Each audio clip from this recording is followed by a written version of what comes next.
Recently, with the newest update, a new item came out, which is actually the best pre-in belt that you can get in terms of all resistance, and it's from the Outpost Yeeting quest Mana Tree. Now, this is a book 3 quest, so you can't access it until you've gotten to this point in the story, but if you talk to Zvezdana, it's the Mana Tree quest. And this belt is notable because it has 8 all resistance, which is 3 more than the previous highest belt, with 5 all resistance. So it ends up being a lot less damage taken over the course of the fight.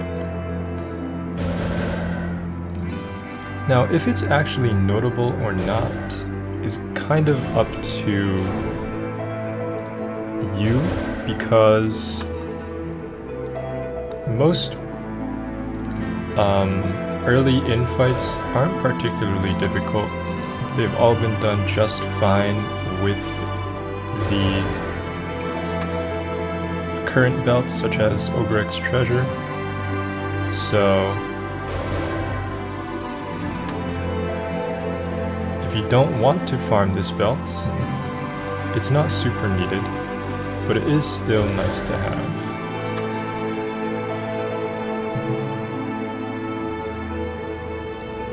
I would also say that because the challenges for the 10 all-in belts, such as Unending Empires and the Weight of Life, are done usually pretty early, or at least suggested to be done pretty early. It's kind of another reason why you might not be super interested in farming this belt, as the quest is pretty long.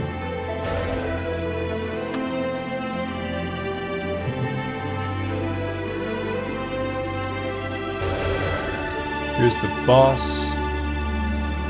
It does heal from attacks,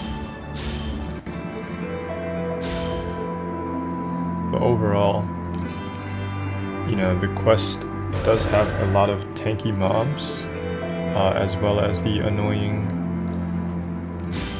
fluffy togs.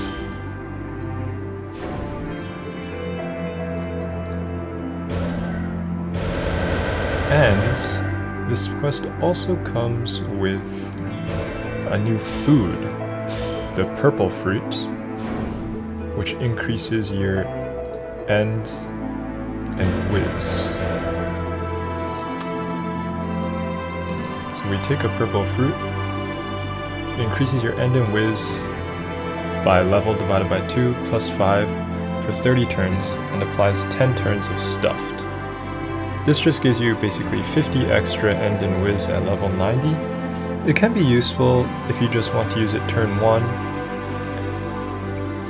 just to give yourself some extra health, especially if your class has percent health heals, such as something like Technomancer, or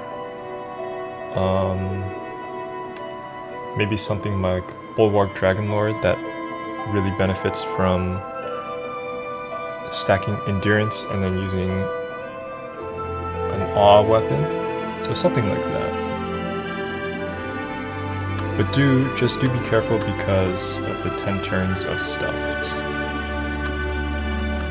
And here you have the Altered Vine, 8 all resistance, but it comes at a pretty hefty cost of minus 20 immobility, as well as having no crit, no charisma, and no luck.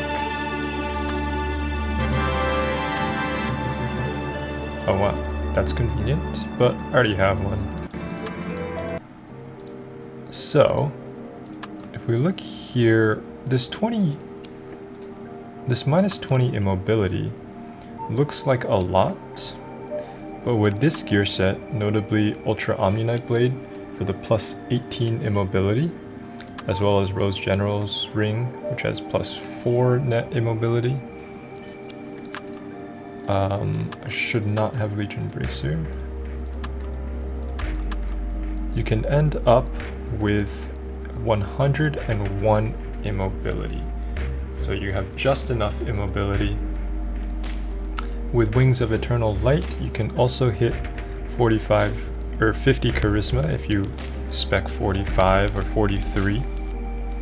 And you'll end up with 56 all resistance, which is obviously higher than the previous highest you could get, which was 53.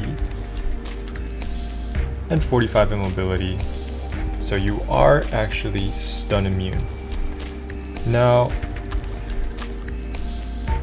if you don't want to equip Ultra Omni-Knight Blade, maybe you don't want to sacrifice your damage, you can always still equip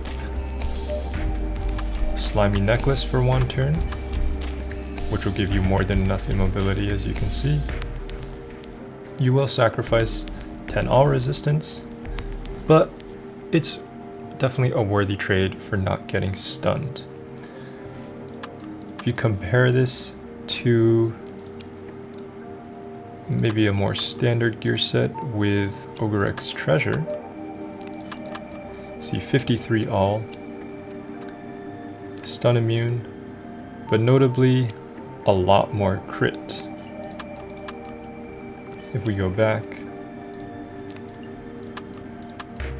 you only have 55 crit compared to 62 crit. Some of your other stats are worse as well. So I would say it's not a must-have. Everything in the early inn has already been done with only Ogorek's Treasure. But if you want extra damage resistance, because 3 all, 3 extra all can really add up over the course of the fight, I would definitely say it's a belt worth farming.